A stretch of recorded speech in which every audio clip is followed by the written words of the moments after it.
And welcome back to Truth Talks. It's a show so nice we got to do it twice. Hey. That's right. You know, Willie Moore Jr., Renee straight from the A, and Dr. Cheyenne Bryant. Last night we talked about all things Diddy. We gave our inside perspective on the case. Tonight we will continue that conversation and talk about, okay, what happens if he's found guilty and all the different charges that are coming out since he's been in jail. Now listen, we're also going to talk about the impact that this thing is taking on his family. And the question becomes, like, where in the heck are his allies, if any? Well, listen, y'all, for starters, I want to say he has a lot of tapes confiscated, and everybody's speculating what and who are on those tapes. I'm hearing from politicians to pastors, could possibly be on these tapes. Does that make them complacent? Complicit means that you are just as guilty? What is complicit? Pretty much. You saw something going on and you didn't say nothing. Well, if they on the tapes, they was partaking in it, so I think that definitely makes them just as guilty. And I think at this point, we kind of know it was some freaky stuff going on them tapes. But I have also heard that it's people on the tapes that are even bigger stars than what we think. And like you said, all the way up to politicians. So I don't know if we'll ever really get the tapes. You feel me? I think that and y'all know, y'all might not be, y'all might not be Kardashian fans. But I remember it was an episode where Kim was crying and crying about how Kanye had got her some tapes. Right. He got her the tapes. He had brought her all of it. And they were talking about it being the alleged Ray J sex tape. But, you know, on TikTok, allegedly, what they said was that was tapes of her at some of these parties because why would she care so much about the Ray J tape being confiscated if we've already seen it and it's on there? So they were saying that Kanye had confiscated tapes that she might have been on that Diddy had. So I think the list will go very deep and very high up. Yeah, and I also was told that there's some feds that are on those tapes who have been involved, and so when the feds confiscated the tapes, a lot of them who were the confiscators were afraid that they're going to be exposed because they're on those tapes and been at the parties as well. So there's a lot of higher ups that are involved. I feel like there's almost nobody except us on this stage, literally, I'm not trying to be funny, that have not been involved or are not on these tapes. Well, one of the things that, came out was the fact that, these people, when they were drugged or whatever, they may not even remember what went on. Yeah. And that's one of the main things that Diddy, to his power, was the fact that he uses, saying from the Weinstein and the Epstein mode of saying, hey, if I make these tapes, because during the raid, 700 cameras in his house, meaning that, in a place like this, it might be 50 cameras in here. We might think this is a camera, that's a camera. All these things where people say, oh, if you want to go, take old girl in that room or take this person in that room, and you don't know you're being recorded, and that's going to come up later in blackmail. And they were saying that some of these lawyers who have been contacting these people, the feds already know. Yeah. When the feds already saw what's on the tape, and they're contacting these people like, hey, we got this information on this tape. And these lawyers who are now suing these people saying, hey, if you want this to go away, then here's this offer and you need to pay this bill. You know, I think the bigger issue is where is this learned behavior? Like, just from the industry, like, where did he get this from to make this the normal? You know, he learned that from somewhere, and I'm gonna say he had a lot of powerful mentors in the industry, and I think that he watched what they did, and I don't think it was one person. I think it was a collection of, I watched this person record everything so he could use it as blackmail. I watched this person have these freaky parties and invite all these people. I think it's a collection of everything that he's learned over the years from these people, because let's not be, like, we've already had a show about how it's gone down and everywhere from the Playboy Mansion to on set in Hollywood. This is the norm for Hollywood, and unfortunately he just came up at a time where it was okay. It was hush-hush, and it was like typical. So I think he learned it. Yeah, and I think that when you mix power and exposure, you get explosion. And I feel like, with him having power. What you say? Go ahead and give it to me one more time. When you mix power and exposure, you get explosion. Come on. Yeah, you know what I'm saying? That's the new Dr. Brian t-shirt or hoodie. What I'm saying is, when you have power, you have access. Okay. When you have access, you're exposed to things that people outside of that power just don't see. Yeah. And you get to a place where you become immune to the normalcy of things.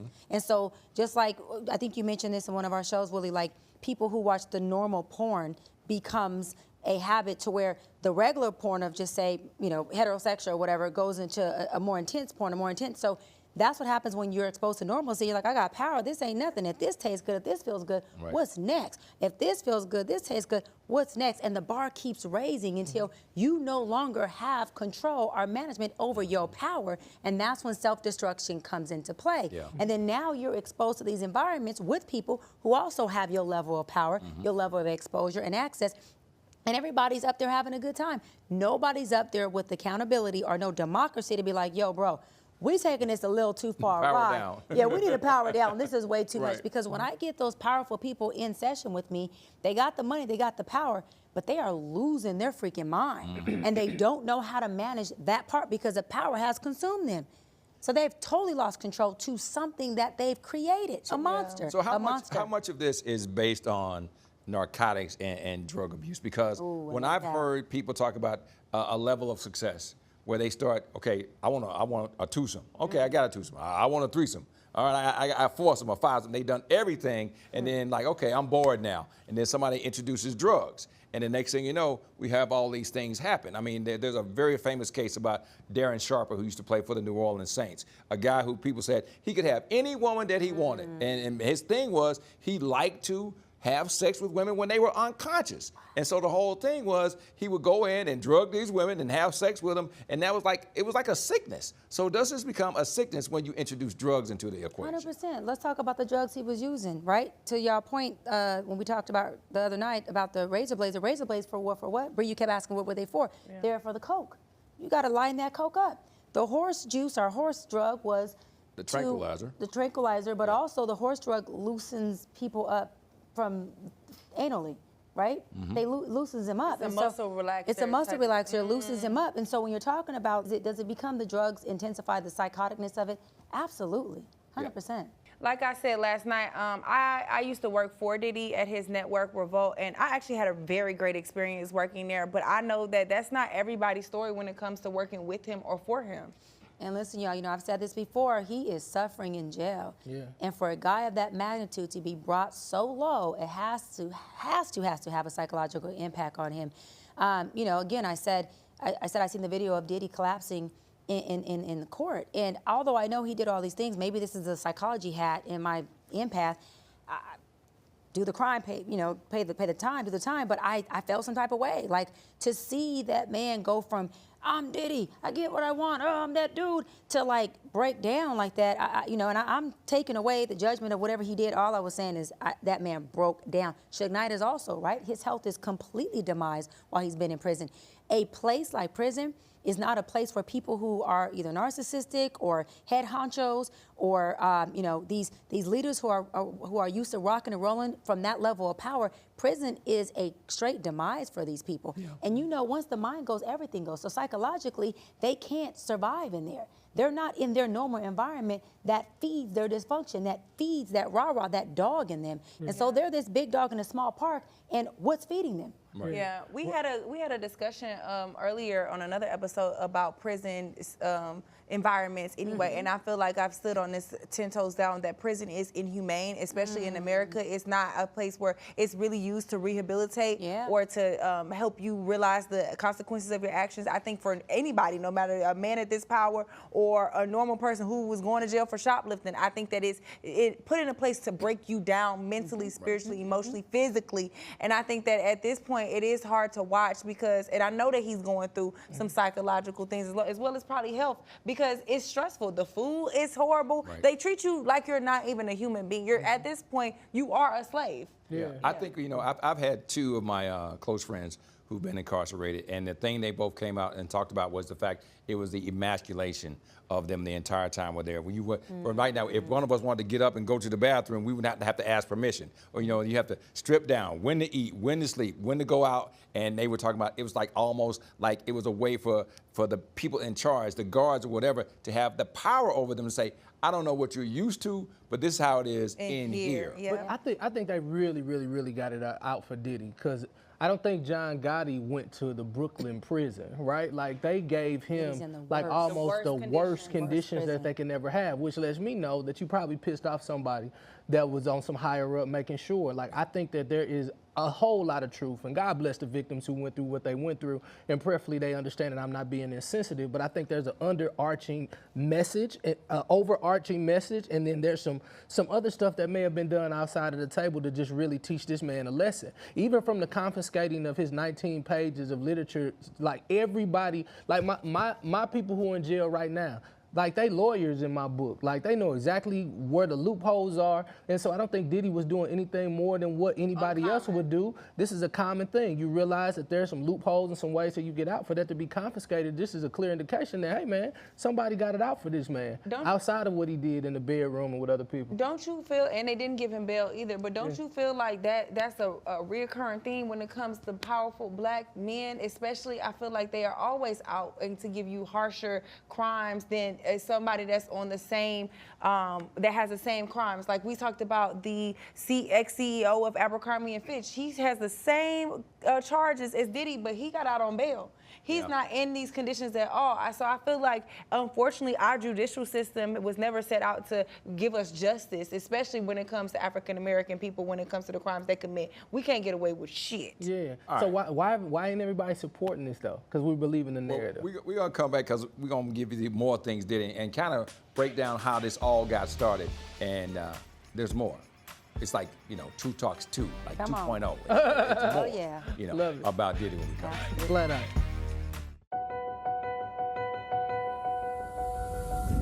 As we work to get through these times together, you may not be thinking about blood donation, but blood is needed to save the lives of people who are sick with a range of illnesses. It's easy and safe to give. If you are in good health, please donate. We need heroes now.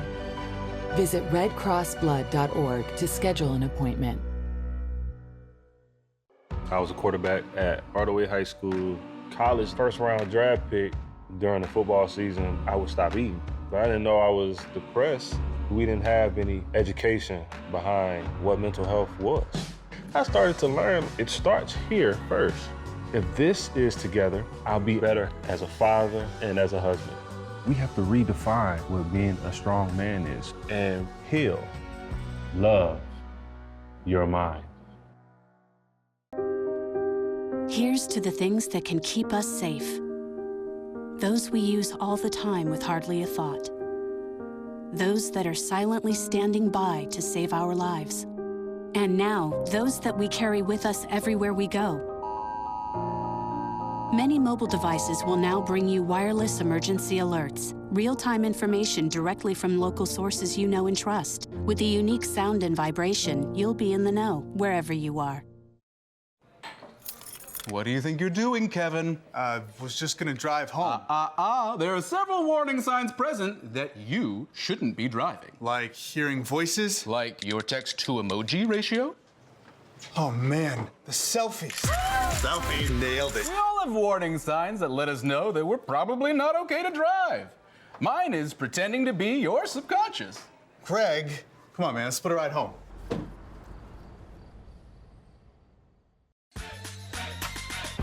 And we are back on True Talks 2.0 because it's like an extra segment about everything Diddy. We're going with a total insider's perspective because most of the people up here have had some kind of encounter either personally or in business when it comes to Diddy. Mm-hmm. Did you guys see the letters that his kids wrote and his mom and how sad she was coming out of court? Like, my heart went out to them because I have to think about the impact that this is having on his family. At the end of the day, this is somebody's father, this is somebody's son, and whether you did it or not, like, he still, I'm sure, had a positive impact to them in their lives in some kind of way. So it's hard to watch someone you love be like taken down to the and dehumanized again on this level and publicly humiliated. And I think that's the part that's driving him the craziest.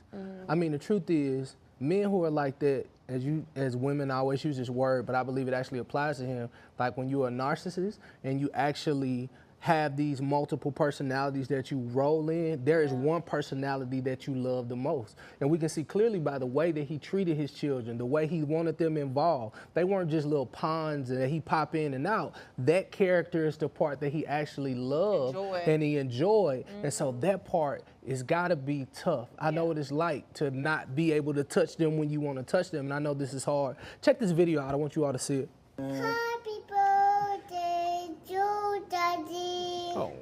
Yay!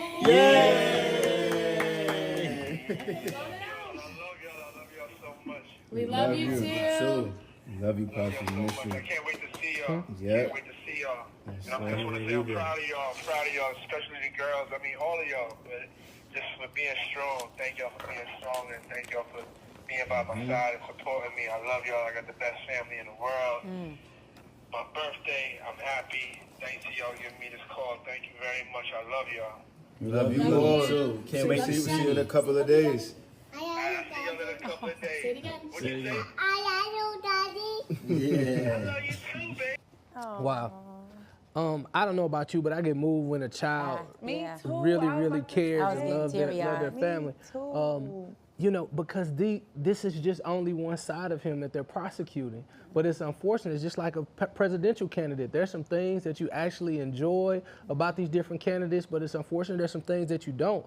Unfortunately for Diddy, the parts that we didn't like is what they're prosecuting him on. But I do feel like that there's some unfair treatment towards him because of who he is. Maybe it's something that he said, and it's really shameful that these children have to go to school every single day and know the ins and outs of this particular case when there are so many other perpetrators where they're not necessary. They have children who actually get to live a life of dignity and pride, although their families have done similar things. And be shown this on, like, they can't get on social media. They can't, like you said, go to school. There's nowhere they can escape the trauma or hearing about all of these crimes. Not only hearing the bashing of their father, but can you imagine the things that people are saying to them that they're gonna have to tune out? Like, people are harsh, especially in these comments, on them Twitter fingers, all that. Like, people who say things that they would never say, walk up to you and say. But I'm sure they're saying, you're the son of a rapist. Like, they are going in on these children, and my heart goes out to them, especially the ones who lost their mother, Kim, because to lose their mom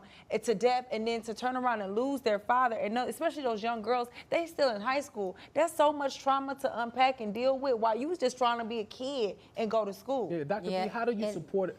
How do you support children who go through this type of trauma? And what have you seen children who've been through this, how do they become successful after such a traumatic circumstance? It's a perfect example of when I tell my parents, your kids eat what you cook, and what you cook is your decisions, and they're a direct impact of those decisions.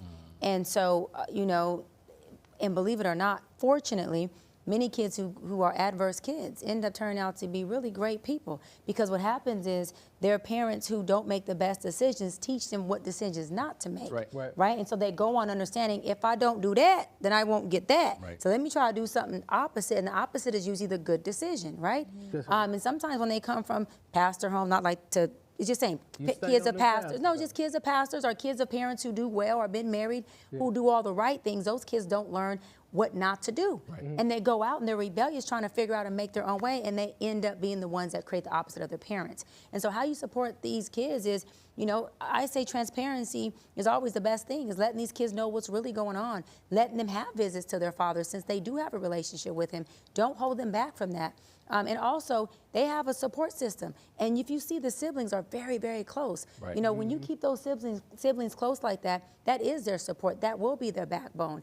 And I think those calls from Diddy do keep those kids enlightened. It does keep those kids feeling loved. That little girl will remember saying, like, I love you, Daddy, on that call. You know, so I just think to support them in that. And I think the fans who do were loving and supporting Diddy don't have to support his decisions, but I think you can be in support of his kids by not posting certain things, right? By maybe not saying certain things or making certain comments and just showing some respect. I mean, the internet family. is a dangerous place, though. It's I mean, nasty. you know they're going to make all those comments. I think one of the things that happens a lot of times when you're a successful black man is that you're the one. You know, like Willie he may be the one in his family. Yeah. There is no plan B. For me, my whole entire family depends on me. So for Diddy, that is the ultimate being the one. Those kids don't know anything else other than him being the catalyst, him being the patriarch of the entire family. And when that was taken away, they probably don't know what to do. Yeah, and you have to, somebody, unfortunately, in that situation, somebody else has to untimely step up and be the one now. Yeah. Because you feel the pressure of, well, I got to keep us together. I'm sure it's probably one of the boys, maybe one of the oldest, to be like, I got to be the one to make sure everybody good, and I got to be the one. Now you take on the role that you didn't even sign up for. Right. Unfortunately, and that forces you to grow up and have to deal with a lot on your own that you weren't prepared to deal with. Yeah. The unique part about it is that they're attempting to drag these boys into it. Like, they're saying that they had, they knew what was going on, and they literally trying to take the whole family down. Yeah, but to y'all point of saying that he is what y'all described me is called the patriarch of the family. And because he's that, and because he's such an influential mogul within the entire black community, why would they not give him life?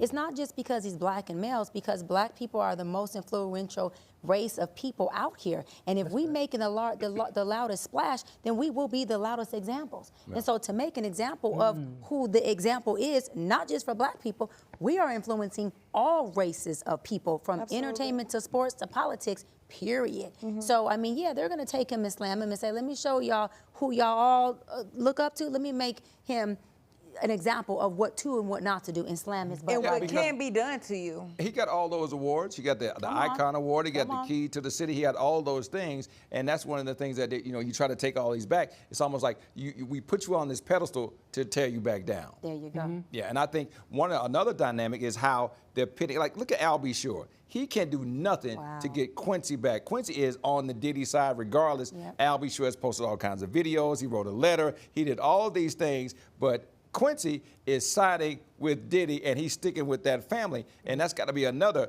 father-son dynamic, because he looked just like him, but they cannot fix that relationship. But don't you, I thought from growing up that it was because of Al B. Sure's lack of being a present father earlier on in his life. The same thing is true with what's going on with Future and Russell Wilson. Right. It's like I'm baby Future. Yeah, no matter who my biological father is, because you had a choice to be there for me and you chose not to fight for that relationship and when it mattered the most in my upbringing. Now, of course, I'm going to side with who showed up when they didn't have to. And they in the midnight hour, they were there. So I'm going to stick beside them even when it's down, when it's not beneficial. So you also got to think about the fact that if he's that type of father, we also have to consider that that's a part of his character too. That's what I'm saying. saying. Like, that's the part that I think also needs to be in the narrative. So, when the PR team is thinking about what information we're going to put out. So say you're representing Diddy, you're saying, okay, what parts of him are we overlooking? And we say the family. So we're going to go through the family. That's what we're going to post because he wants to do something. He's a guy who needs he has to have some form of control of the media to say, hey, this is exactly who I am. Another thing that we have to consider, when you're employing 400 people. I was going there. Right? And you really taking care of everybody. And then you take away that catalyst, man, that's really, really tough on your companies as well. 400 families are. Yeah, I mean, we saw it with the top domino fell, all the rest of them fell as well. Yep. When we come back, we got more on True Talks 2.0 about the whole Diddy stuff. I wonder if you know that I want the best for you. But how long will you fight solo? I wonder if you know that we can get help. Not wondering anymore. Love, your mind.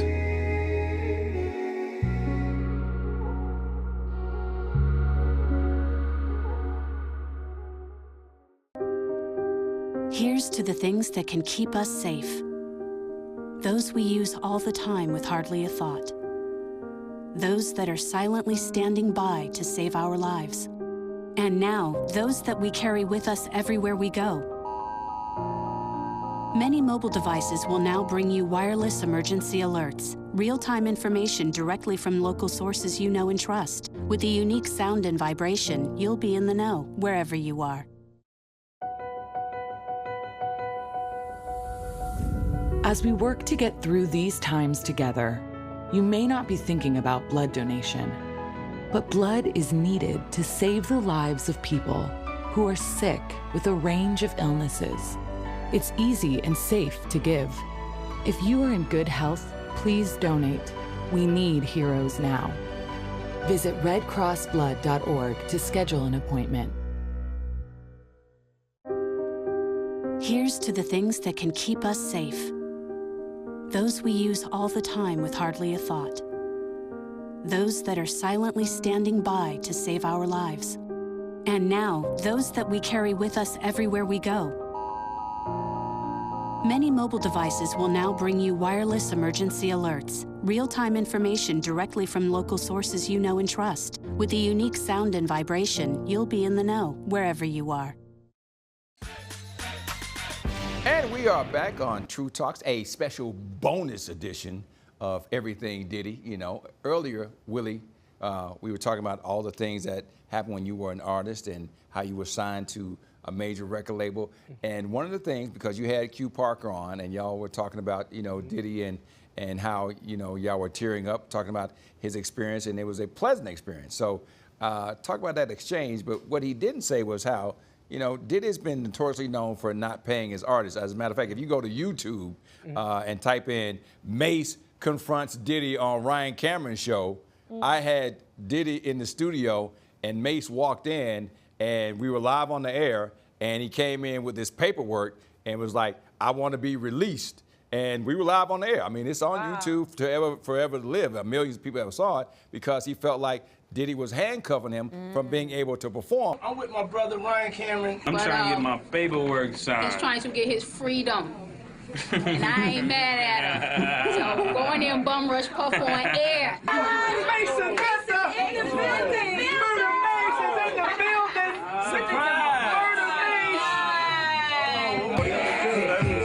We get it. A lot of people said that's why he ended up going to the ministry because he could not make any money in the other kind of way. Wow. You know, I don't think that's any different than what people say about Clive Davis. I don't think it's any different than what they say about Baby from Cash Money. I don't think it's any different than what Snoop said about Death Row.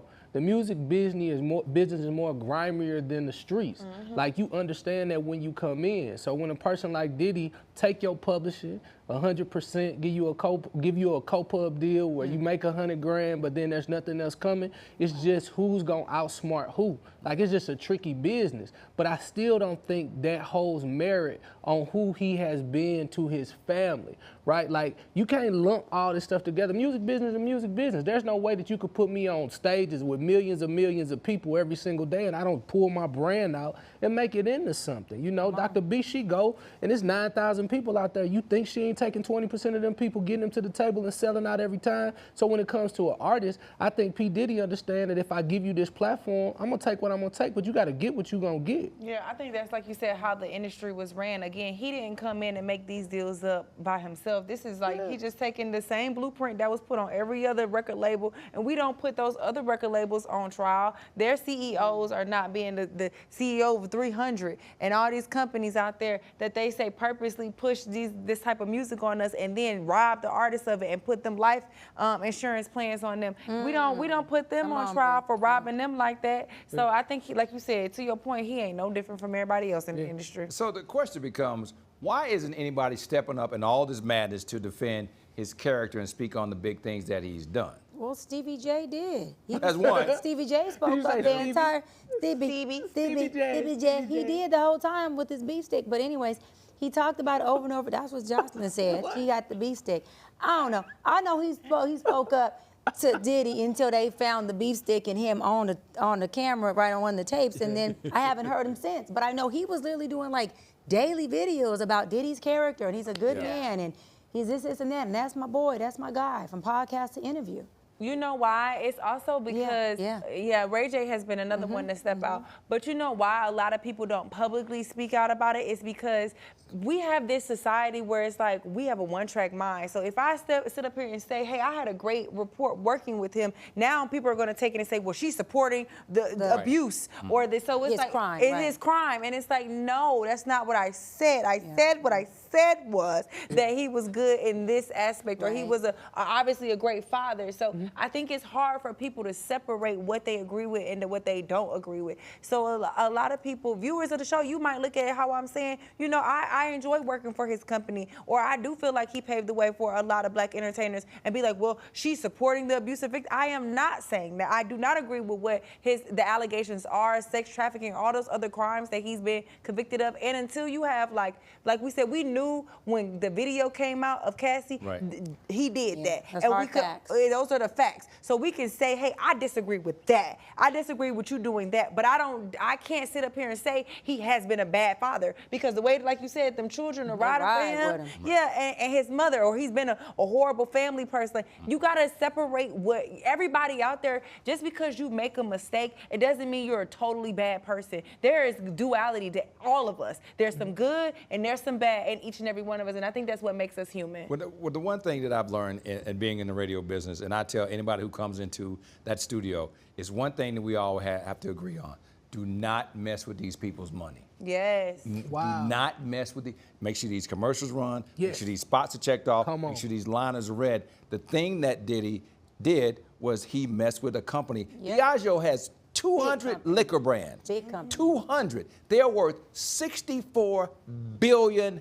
Right, tell them They who were they paying are. They're him- a spirit company. Let them know It's who they 200 are. different liquors, including the tequilas and, of course, the Cirocs and Ciroc. everything else, too. But what I'm saying is they were paying him $50 million a year for a Ciroc. And then when he decided to pursue this lawsuit, that's going to open up depositions. It affected the stock. And I believe that is what caused the downfall of Diddy when he started messing with the money. I agree. He accused them of racially discriminating him and his brand when it came to how they were sourcing the tequila and how they were taking care of the tequila crops. They were purposely harming his crops or whatever out there, where however you like prune tequila. But again, like you said, I think with every other black man that we've seen be destroyed or taken down, it all starts because they challenge the system, or they're trying to go out and get or do something better. I think with Bill Cosby, they said he was about to buy NBC, or Michael Jackson with Sony. Michael Jackson was coming after his publishing. Right. It's the system. As long as you, as a black man, stay below the radar, don't challenge us,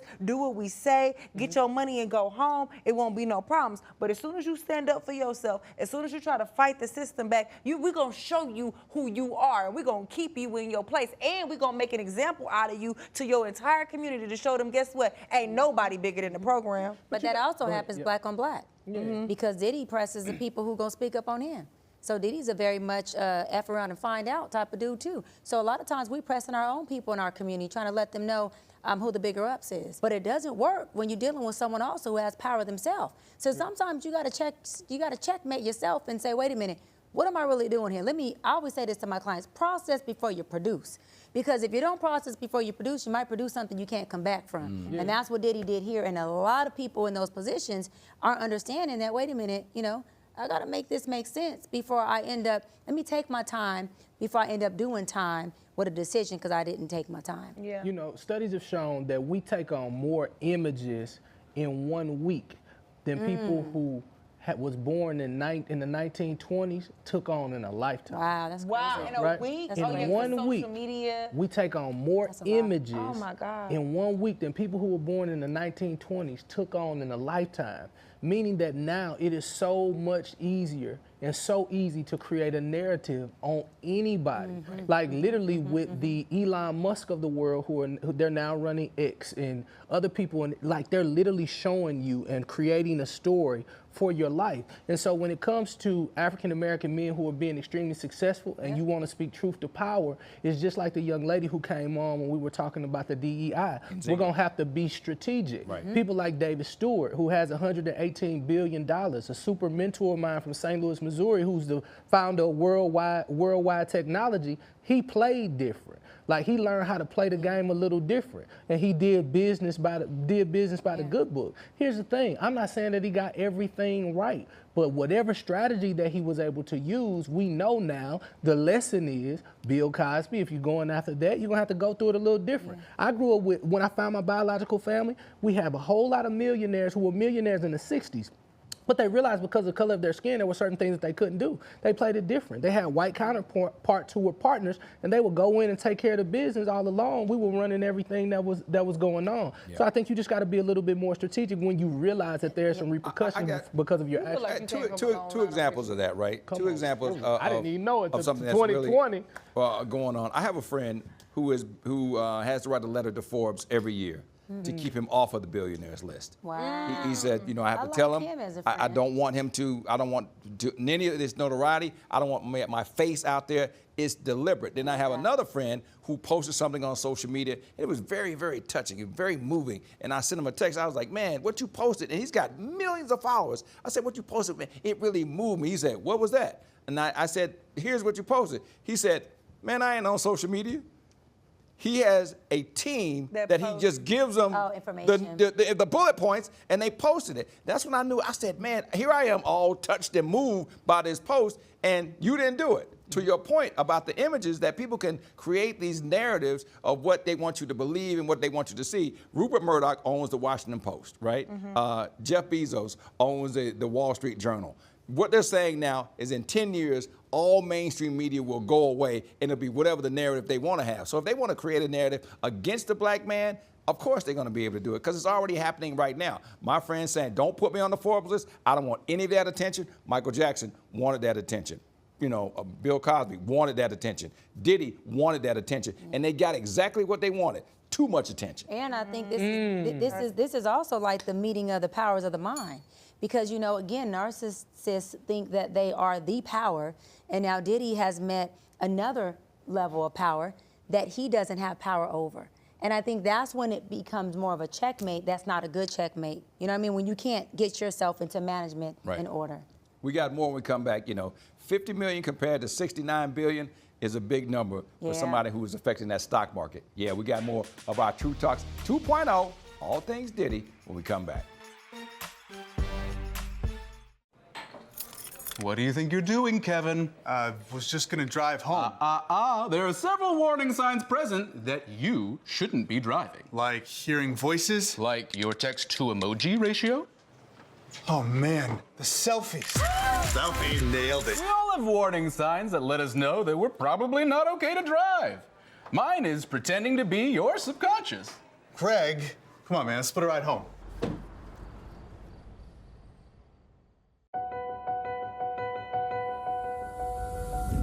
As we work to get through these times together, you may not be thinking about blood donation, but blood is needed to save the lives of people who are sick with a range of illnesses. It's easy and safe to give. If you are in good health, please donate. We need heroes now. Visit redcrossblood.org to schedule an appointment. I was a quarterback at Hardaway High School. College first round draft pick.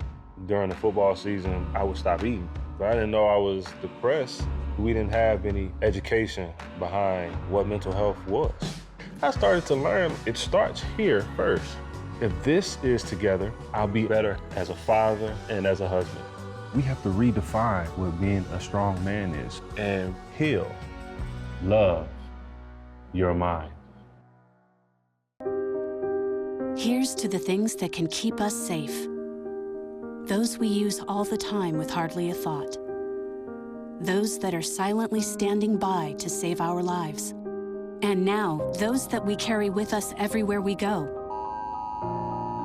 Many mobile devices will now bring you wireless emergency alerts, real-time information directly from local sources you know and trust. With the unique sound and vibration, you'll be in the know wherever you are.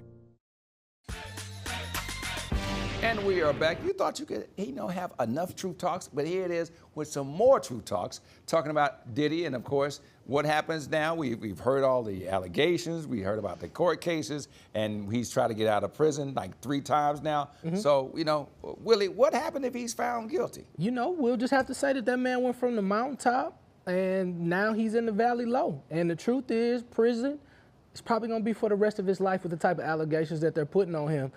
You got to understand that I represent entertainers. We got to be smart enough to not fall back into these crazy cycles. Like when you make it about the hood, you got to start allocating and putting responsibility on people who are just as responsible. Look at R. Kelly. Look at Bill Cosby. The list goes on and on. The question becomes is why we can't keep ourselves out of jail when we get that much power. Yeah.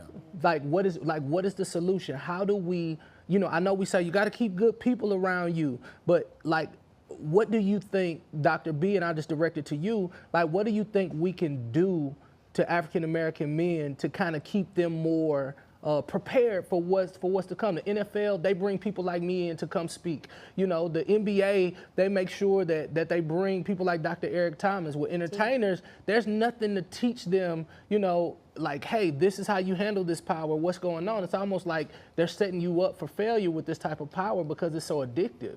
But you said it perfectly. They're going straight from the hood to the hills. There's no financial literacy. There's no mental health capacity. There's no transition. There's no transition period. These people are going from survival in the hood, and they're taking their survival mechanisms to a multi-million-dollar, with some of these folks, Jay-Z and them, billion-dollar lifestyle. So you got hood tactics and hood people and hood mindsets in a rich lifestyle. That's a call for self-destruction. So how do they learn to manage that, right? And in the hood, if you have some money and you're a Diddy, you're a powerhouse. So he took his powerhouse mindset, his hood ways, and transfer that right over to being Diddy, the mogul. I mean, you can see it with Tupac in Vegas, how they handle that. You can see it with Diddy in the videos we've seen on here, with him going crazy, going around. Listen, it's harder to survive the hood than it is to survive the rooms when you're a millionaire. Yeah. Right? And so you can definitely have power over people in the boardroom. Yeah. I'm a woman, I come from the hood. And when I'm in the boardroom, I'm able to dominate, I'm able to chastise, I'm able to be very present as a woman. Imagine being a black man, a Diddy, a Suge Knight, those type of figures in the hood. If you can run folks in the hood, you can definitely run people in the boardroom. So the question becomes, like, why is this so prevalent when an R. Kelly can marry or talk to an Aaliyah who's 15? A Jay-Z who can go after a Beyonce when she's 17 years old. Well, let's keep it real. This type of behavior's just been going on for a while. So how does that become so okay? It goes on. In We're hip-hop? gonna keep it 100. It goes on in the hood. Are you gonna keep it real? It goes on in the hood. As a 14-year-old girl walking to and from school, I had dudes in straight Denali's, Cadillacs, Mercedes-Benzes back in the day, talking about, damn, you fine, shorty, what's up? Yeah. You want your nails done? You want your toes done? I just had a street daddy. So when they realized who my pops was, they knew back up. But for a lot of girls who didn't have that, a lot of them girls end up pregnant at 15, 14, 16 by those dudes who were 24, 25. I was 15 with a boyfriend who was 21. Me too. Who picked me up from school, gave me a Radio Shack cell phone, brought me lunch to school. I ended up pregnant at 16 from this dude, but I had a daddy who said, we're not doing this. So what I'm saying is that, I hear you right, hold on. What I'm saying is we can't act like the hood mindset, the hood tactics ain't been transferred to the $1 million rooms. Yeah. That's all Diddy did. But on top of that, though, I mean, I think the hood analogy is good, but not in the case of Diddy. Diddy had a house on Star Island. He had a house in the Hamptons. He had the most notorious July 4th party ever. I think one of the things, no, I'm saying how he ended up, because what the problem I think was the assimilation, which I talk about a lot of times. Talk about that. When you start to try to cross and mix with these people, like the Clive Davises, like the other people, like the Epsteins and the Weinstein, you see what they're doing, and now all of a sudden you're a part of it, and the next thing you know, you're doing the exact same thing too. You didn't see a lot of pictures with Diddy with Quincy Jones. You didn't see a lot of people, you didn't see any of those things where there was a black multimedia millionaire mogul that he could use, like you said, Willie, as a mentor. You saw him with those white folks. Yeah, and right, the difference is... He thought he could do what they were doing. Exactly. And the difference is the white folks were groomed and breeded in that since they was little bitty white folks, since they was born. They were born into that lifestyle most of the time. You're taking black men who were born in survival mode, which I call the wilderness, and taking them to the promised land of the white folks, and he's still showing up as the Negro he was in the hood with the white folks. So those white folks usually are groomed. They seen through learned behavior, have mom or dad handle drugs and money and process and whores and hookers and what are the houses that they go to? Lamar Odom was stuck. Was the brothels. The brothels. So Yeah. they know how to. I didn't even know what a brothel was until I heard Lamar be in them. I'm just being real. Yeah. And I knew strip clubs though, because I'm from the hood. Right. So what I'm saying is Diddy took his hood tactics, went to the white side and tried to run them plays. And it ended his butt where the white people don't end up most of the time, where black powerful men end up, that's behind bars. Because that's what we're saying. They learn and they see from what they're doing when they Yes. assimilate, but then they don't realize that those rules don't apply to you. Right. You don't get the same Right. leeway as they get. When it comes down to it, your butt is going to jail, Yeah, okay? so they're not really assimilating. All they're doing is transferring who they were to another room. No, There I'm is saying, no I'm not assimilation. saying they transfer from the hood. I'm saying like, yeah, Diddy might have had some of that hood mentality. He know how to be a boss and run Yeah, the rooms yeah. from being the hood. But I'm saying like the videotapes, the drugging, the Right. knowing how to use this power and manipulate people. I think some of that he did learn once he got somebody into taught him. Yeah, the industry from the Clive Davises. But you thought because Clive Davis could get away with it, you could get away with it, and it's not the same. And the difference is Clyde Davis is not on social media showing a video of him going, I'm Clyde Davis. I'm going to get what I want. And this is what it is. Because Clyde was groomed. Shut up. Make your money. Pay these women to leave. Because prostitution is paying her to leave, not paying her to screw you. Yeah. And shut the hell up. Diddy like, I got money. I'm going wild. And what do? The woman from who was here the other night, the DEI Starbucks lady, said it the best. She said, we too damn loud. We too loud of a culture. Everything we do. If black people make millions, they want Forbes to say, I'm #1, Dr. Brian McWilliams. Forbes, don't report me when I get there. I'm like Ryan's friend. Don't report me because we too loud.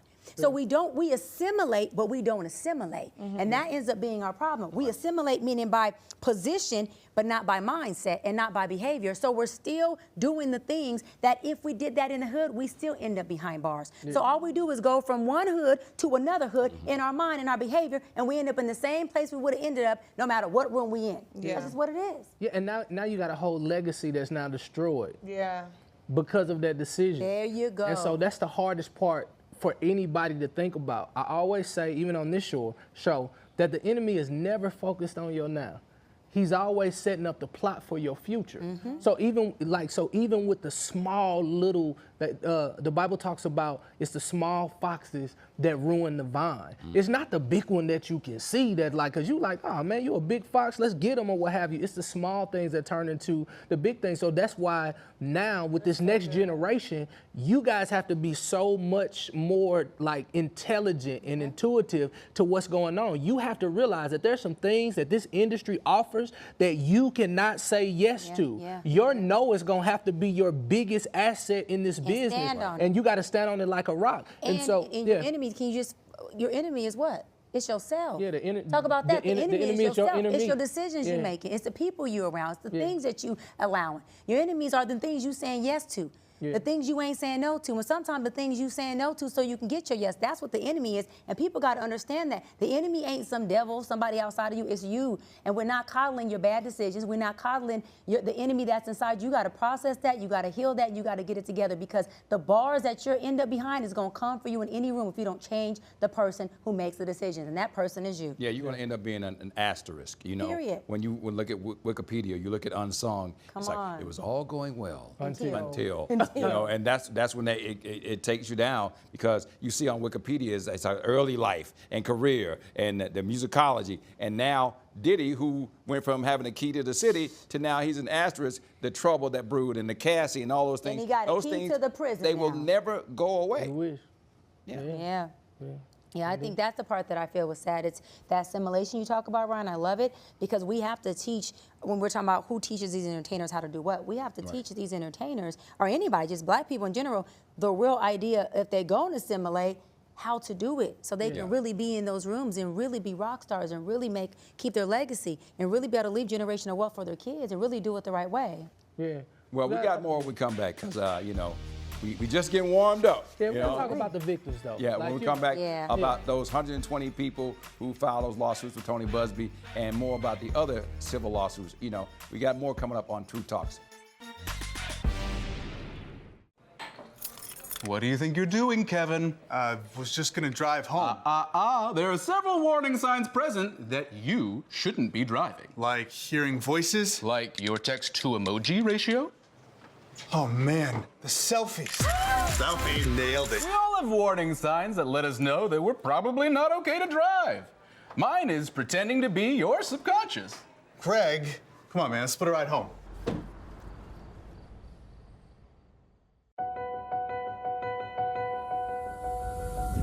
As we work to get through these times together, you may not be thinking about blood donation, but blood is needed to save the lives of people who are sick with a range of illnesses. It's easy and safe to give. If you are in good health, please donate. We need heroes now. Visit redcrossblood.org to schedule an appointment. I was a quarterback at Hardaway High School. College first-round draft pick. During the football season, I would stop eating. But I didn't know I was depressed. We didn't have any education behind what mental health was. I started to learn it starts here first. If this is together, I'll be better as a father and as a husband. We have to redefine what being a strong man is and heal, love your mind. Here's to the things that can keep us safe. Those we use all the time with hardly a thought. Those that are silently standing by to save our lives. And now, those that we carry with us everywhere we go. Many mobile devices will now bring you wireless emergency alerts, real-time information directly from local sources you know and trust. With the unique sound and vibration, you'll be in the know, wherever you are. And we are back on True Talks. We've been talking about everything on Diddy, the lawsuits, the family, you know, how it's impacting it, the businesses around the nation with Diageo and the lawsuit. But we also got to talk about the people who are impacted by this that aren't members of the family. Yeah, as of yesterday, Texas attorney Tony Busby filed 5 more civil lawsuits by unnamed plaintiffs accusing Diddy of a variety of sexual abuses across more than 20 years, all of which Combs denies, of course, but Busby claims to have over 120 sexual abuse victims waiting in the wings to file a lawsuit, and he says he has the videos as well. Accusations continue to mount up for Diddy while awaiting trial on a federal sex trafficking indictment. You guys, that's a lot. 120 victims with videos to match, that is a lot. And unfortunately, like you said, we have to acknowledge that everybody can't be lying. Like somebody, and some of these people are truly victims. They have to live with those things and feeling, I feel like robbed because I have actually been a victim of sexual trauma and abuse. It's like you feel like someone stole something from you that you will never, ever, ever be able to get back. Now, while you can not live in a victim mind state and you can overcome, there's still parts of you, and sometimes you don't get to pick and choose when you're triggered by some of those things. And so my heart goes out to them because it's like, it's something that you have to carry for the rest of your life. It's now a hurdle that somebody else put on you that you got to overcome through doing, therapy and working with others, prayer. It's so many ways that you have to go about, like, you can't just go about it in one way. You have to use a full armor of tools to overcome something that you didn't sign up for. Right. And that's really unfair. And unfortunately, while Diddy is very powerful and had a lot of money, they might win money from these lawsuits. There's no amount of money that's going to be able to cover up that pain. Right. There's no amount of money that's going to be able to, heal those wounds. Right. And, honestly, I would sit here and I would have argued before the Cassie video that these people are just after his money. Yeah. But the empirical data that we have on Diddy with these videos that we've already seen, not to mention the videos that may come out, it's really tough not to take the side of the victim and just know that, ultimately everybody's gonna have a say-so in what Diddy has done. But I think we have to do exactly what you say. Just know that money is never gonna take away the mental anguish that people are going through. Every time this comes up on social media and you scroll by, you remember that night, you remember that moment, and all the other people who may not have been in the Diddy situation being triggered by some of the allegations that have actually happened to him, happened to them. So, it's just a very unfortunate situation when a person has so much power.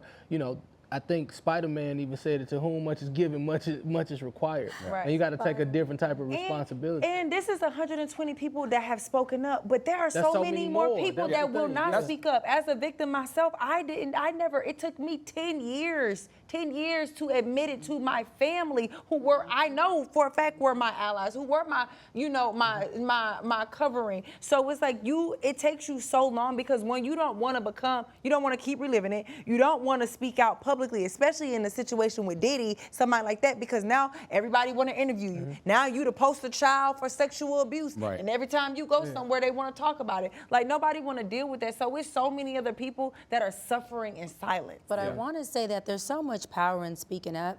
Yeah. Because it took me 15 years to tell my family, because it was my grandfather's best friend.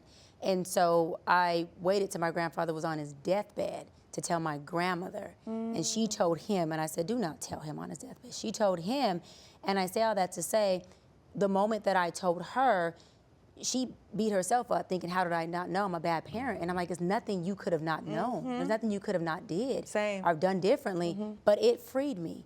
And with me telling her that and receiving the support of her saying, baby, I'm sorry, and her being in tears and her taking the full accountability for it, right? Right. From there, I was free. Like, I felt like I can talk about it now. I feel like I can be in it. And sexual abuse is something that it haunts you deeper than just the actual trauma in itself when it happens. Me and my fiance would try to be intimate, and because I accidentally orgasmed during the sexual abuse as a 14-year-old girl, I would be good up until after I orgasm, and I would hide my face in the pillow and cry. In my 20s, engaged to a man, I'm consenting sex. And there's been times where he would come back like, babe, you good? And finally, I spoke to a professor, long story short, she said, talk to him about it. And I said, baby, this is what happens. For some reason, I'm good, but after I orgasm, I feel like a victim, and I feel like unsafe. You don't get to choose and it's how not it's you. triggering. And after I spoke about it, and then spoke to him about it, I promised to God, the surrendering to it, the speaking of it has power. And I didn't have that experience after that. And I'm able to talk about it and be okay with it. Before, it was just like, nah, I'm good. But it haunts you as you don't speak about it, you internalize it, and it will haunt you. You gotta let that stuff out. You gotta let people love you. You gotta let people support you, because you don't have to go through it alone. Well, we know the trial date is set for May 5th. And of course, some people call it Cinco de Frico. Oh, no. Because all this stuff is going to come out. And to your point, and I applaud you guys for talking about it on this show, because a lot of these places and a lot of these cases are filed by Jane Does, where they are still, I mean, Diddy, regardless of whether he's incarcerated or not, is still a person who a lot of people are fear. They're very fearful of him. So they're saying, well, if you want to talk about this, you can file it, but they're saying no. I want to file it as a Jane Doe, because I don't know what this man is capable of. I mean, we saw what happened when he called that member of Total, 100 and something times to make her change her story. I mean, I don't know anybody that I would call 100 and something times. So May 5th, we'll be all reporting live from the courthouse. And of course, keeping you up to date right here on Truth Talks as this chapter in Diddy's life unfolds. Wow. Just remember, there's pain on both sides of this case. And again, everybody has been very transparent and very telling. Just start with you, Willie, and then to Bree and to you, Doc. Your final thoughts on this whole discussion for this hour. I think this whole Diddy thing is something that we can learn from. When you become successful, it's important. And even as a youngster, if our young people are watching right now, and when you get successful, 3 things you have to do. You have to get rid of the nonsense, use your common sense, so your life can make sense. And when you do those 3 things, you'll be able to create an environment that allow you to be the person that the promotion requires, not the person that you want to be.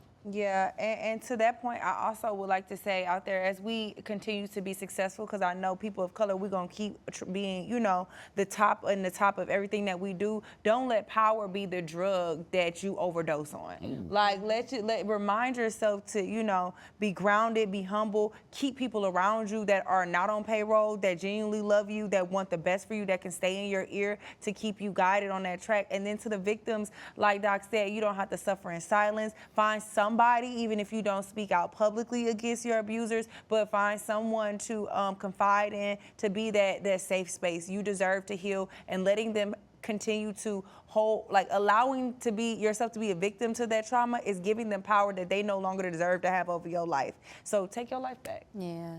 And because I'm a call a thing what you want it to be, not what it looks like person.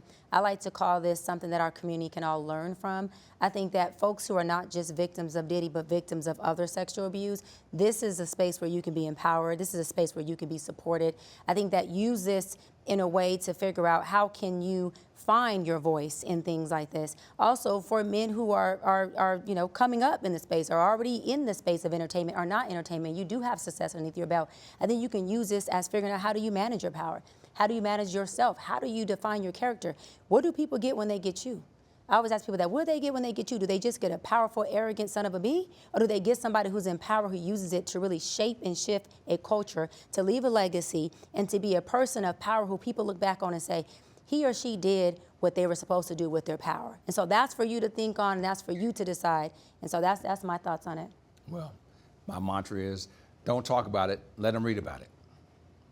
Well, we know the trial date is set for May 5th, and we'll be reporting live from the courthouse, and of course, keeping you up to date right here on Truth Talks as this chapter in Diddy's life unfolds. Just remember, there's pain on both sides of this case. Yeah. He's got children and a mother who has spoken out about the trauma that has caused them, but we also have to keep the victims in mind as well. Absolutely. And wish everybody a speedy healing. All right, thank you for joining us on this bonus edition of Truth Talks. Yeah.